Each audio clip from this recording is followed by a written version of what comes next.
प्रिय भक्तगण, आज हम आपको एक कथा का श्रवण करा रहे हों जो सुनने मात्र से आपके जीवन में सुख संपत्ति और धन की वर्षा होगी। तो चलिए कथा को प्रारंभ करते हैं। भगवान शिव माता पार्वती से कहते हैं, प्रेम क्या है? पार्वती के इस सवाल पर महादेव ने बताया, प्रेम का असली अर्थ। अगर आप यह कहानी सुन रहे हैं तो पूरा सुनिए इस कथा को, आधा अधूरा छोड़कर जाने की गलती मत करिएगा, क्योंकि इस पवित्र कथा को पूरा सुनने से मन चाहा फल की प्राप्ति होगी। इसलिए इस कथा को पूरा सुने। आप शिव भक्त हैं तो भोलेनाथ का अनादर ना करें। शिव और पार्वती के जैसे वैवाहिक जीवन की कामना हर कोई करता है।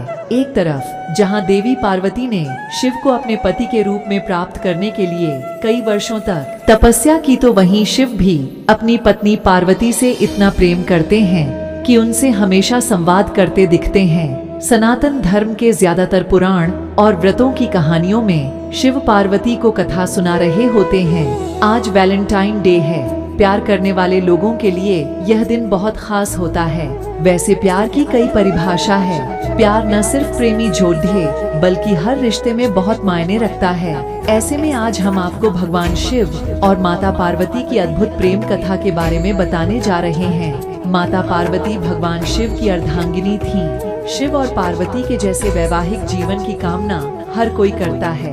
एक तरफ जहां देवी पार्वती ने शिव को अपने पति के रूप में प्राप्त करने के लिए कई वर्षों तक तपस्या की, तो वहीं शिव भी अपनी पत्नी पार्वती से इतना प्रेम करते हैं कि उनसे हमेशा संवाद करते दिखते हैं। सनातन धर्म के ज्यादातर पुराण और व्रतों की कहानियों में शिव पार्वती को कथा सुना रहे होते हैं। शिव ऐसे पति हैं जो अपनी पत्नी को सबसे अधिक समय देते हैं। भगवान शिव का पत्नी के लिए प्रेम किसी तीसरे के सोचने समझने की परवाह नहीं करता, लेकिन जब भी पत्नी को कोई चोट पहुंचती है तब उनके क्रोध में सृष्टि को खत्म कर देने का ताप आ जाता है।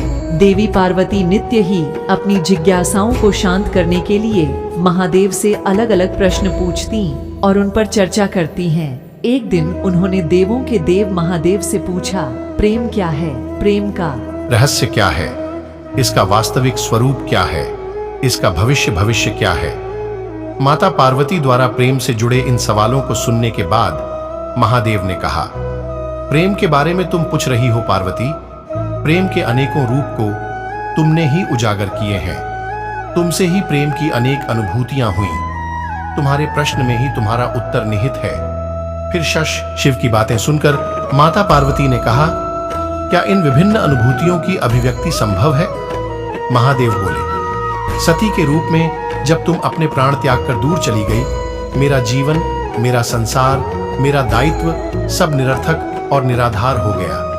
मेरे नेत्रों से अश्रुओं की धाराएं बहने लगीं। महादेव ने कहा, अपने से दूर कर तुमने मुझे मुझसे भी दूर कर दिया। आगे शिव कहते हैं कि तुम्हारे और मेरे पुण्य मिलन कराने हेतु इस समस्त ब्रह्मांड का हर संभव प्रयास करना, हर संभव षड्यंत्र रचना, इसका कारण हमारा असीम प्रेम ही तो है। तुम्हारा पार्वती के रूप में पुण्य जन्म लेकर मेरे एकांकीपन और मुझे मेरे वैराग्य से बाहर निकलने पर विवश करना और मेरा विवश हो जाना, यही तो प्रेम है। शिव जी कहते हैं कि जब तुम अपना सौंदर्यपूर्ण ललिता रूप, जो अति भयंकर भैरवी रूप भी है, उसका दर्शन देती हो, और जब मैं तुम्हारे अति भाग्यशाली मंगला रूप, जो कि उग्र चंडिका रूप भी है, उसका अनुभव करता हूँ, जब मैं बिना किसी प्रयत्न के तुम्हें पूर्णतया देखता हूँ, तो मैं अनुभव करता हूँ कि मैं सत्य देखने में सक्षम हूँ। जब तुम मुझे अपने संपूर्ण रूपों के दर्शन देती हो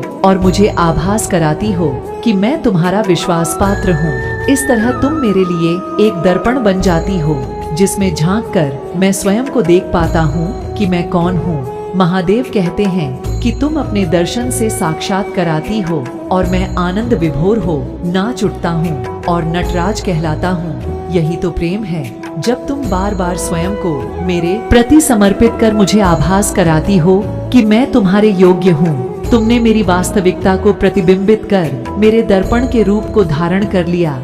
यही तो प्रेम है पार्वती।